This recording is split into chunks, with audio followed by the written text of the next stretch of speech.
My mom moved to North America when she was in her teens, leaving behind where she'd been born and every other place she'd seen.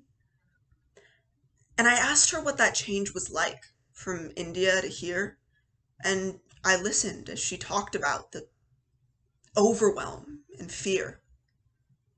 There were differences, she said to me, in the things we couldn't do, and I found that pretty quickly my life was split in two.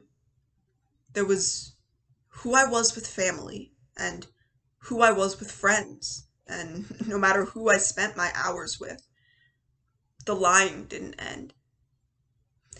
I didn't know the way things worked or how I should reply when they mocked me for the way I smelled or the way I had to lie.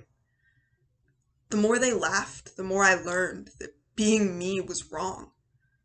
So I learned to hide the things I was, and I hid for far too long. Dark was never seen as beautiful, was one sad thing she said.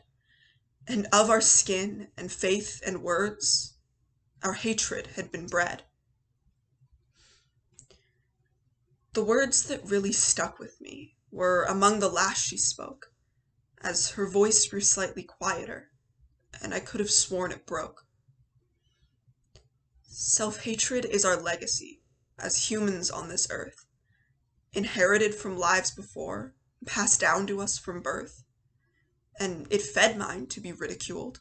It became a part of me, and I felt like I was something wrong because I dared to be. That's when she stopped her monologue. I processed what I'd heard, and we sat there as I thought about my mother's solemn words. I've never felt that Indian. I was always out of place. I stood at the edges of who I might be, because for me there wasn't space. But I heard my mother talk about our legacy and our pride, and I listened to her telling me about how she learned to hide. And I felt something well up in me, and I didn't feel wrong. And when I thought about my family, I felt like I belonged. Because the mom I know now understands that being is allowed, so as I heard the words she spoke that day, I remember feeling proud.